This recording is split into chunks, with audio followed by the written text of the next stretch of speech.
Oh, I'm taking a picture of the photographer. 1, 2, 3.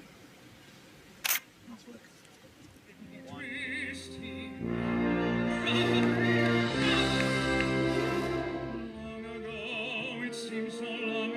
This mask is Ramin's new mask, especially for the 25th anniversary, which we've altered slightly from his existing mask, because it's always kind of good to play with details, really. And also the makeup's changed a little bit, and the mask has to fit exactly over the makeup. From a performance point of view, it has to do that, but also from a technical sound point of view, from his microphones and things, it has to sort of look good. And it also very much has to enhance Ramin's face, in that the idea is that the Phantom has tried to make himself look extraordinarily attractive and masculine and handsome. And so his way of doing it is the mask. And the original concept of this, which came from Marie Bjornsson, was that because of the period, he'd actually made this in fine porcelain. Although technically, of course, we don't use porcelain. That's the overall image of the thing, that he's made this mask particularly to make himself, to hide this gruesome sort of distortion in the rest of his face. We also spend a lot of time making sure that the shape of the mask works really well as a sculptural item in itself, because at the point where Christine pulls the mask off, it becomes an object in itself. It's no longer a mask, it's also a sculptural object. Today's our first rehearsal. We opened in less than 2 weeks, actually. We opened on Saturday. So we're doing this 25th anniversary concert at Royal Albert Hall. I played Christine Daae. Really excited. Well, she's definitely a dream role for a lot of girls, and she was definitely a dream role for me. And I was very lucky that I got to do the show. This is a once-in-a-lifetime opportunity. I've played the role in town for 2 years, but obviously because it's to get it right for the DVD, it's never been this intricate. I mean, there's much time spent on it, and the amount of makeup. As you can see, it's starting to crack. But it's a cool process. It helps with everything, you know, to get your head around it. Great, you know, to have Chris Tucker do it too, the original guy. I'm really looking forward to watching him do it. It's so detailed, and to do this occasion, I'm so grateful for, and really excited to put my take on it. So to start the rehearsals, go through this process with Chris Tucker on my birthday, it's a good one.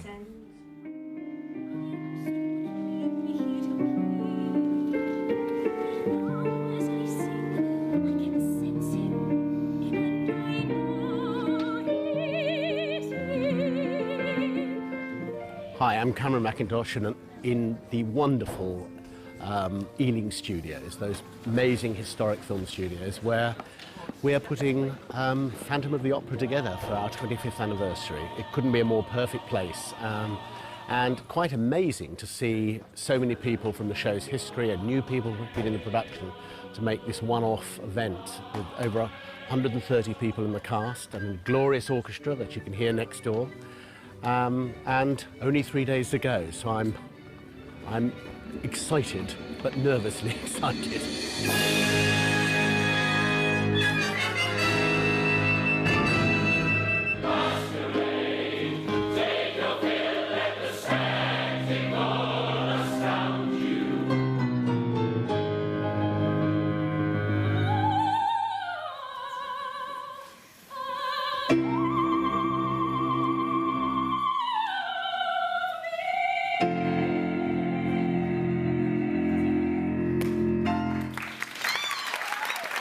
Well, today is the last run that we have in the room. For the last 10 days, we've been staging, putting the whole production together, getting people from different companies in at different times. And yesterday was the first time we actually sort of put all the scenes together, just to sort of see how one led into another.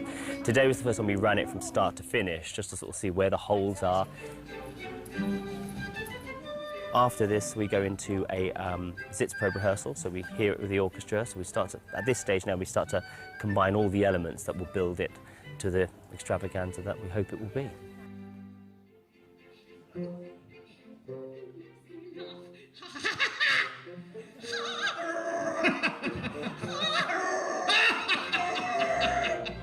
Behold, she is singing to bring down the chandelier! What all this is about seeing the auction before you hoik it up.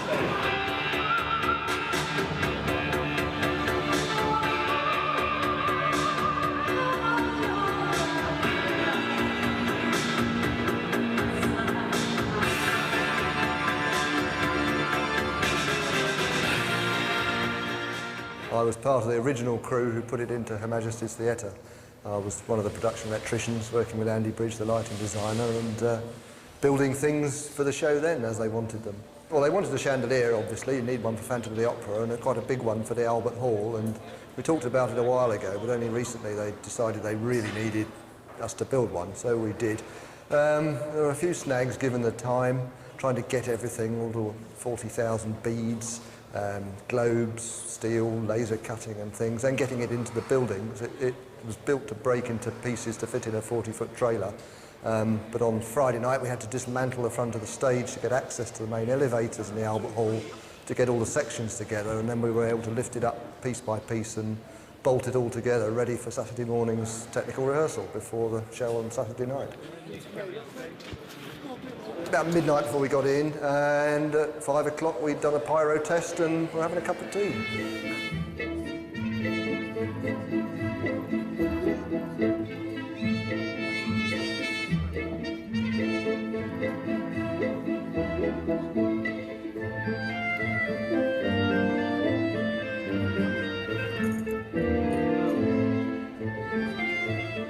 I don't think the Royal Albert Hall has ever seen anything like this. I mean, 15 years ago I did do the 10th anniversary of Les Miserables there, but it was a little small production in comparison to this. I mean, when Andrew and I decided that the best way to celebrate the 25th anniversary was to put on the show rather than do a concert, and we both thought that the Albert Hall would be the perfect venue.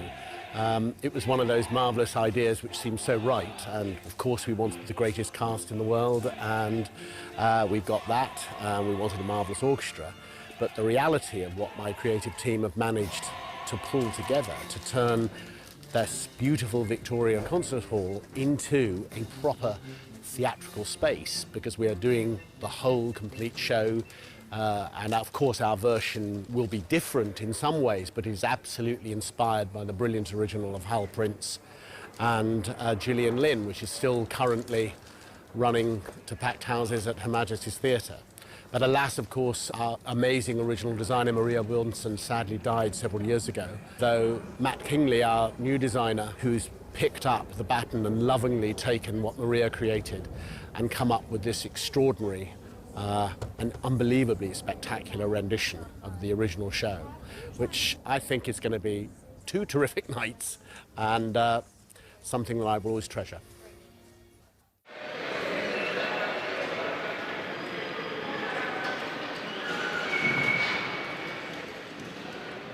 I've been involved with Phantom of the Opera for 25 years. Maria Björnsson and myself designed all the lighting and effects, and we've been improving it for 25 years, and it's still running, thank goodness.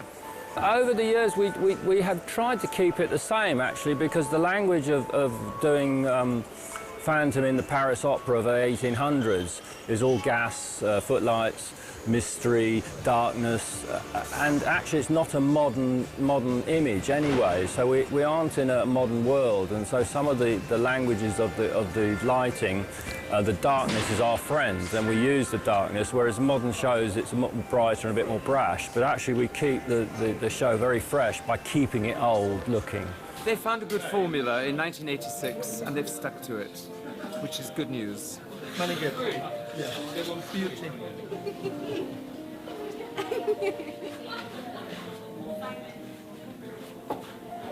It differs because it's a very different space, so the space is challenging.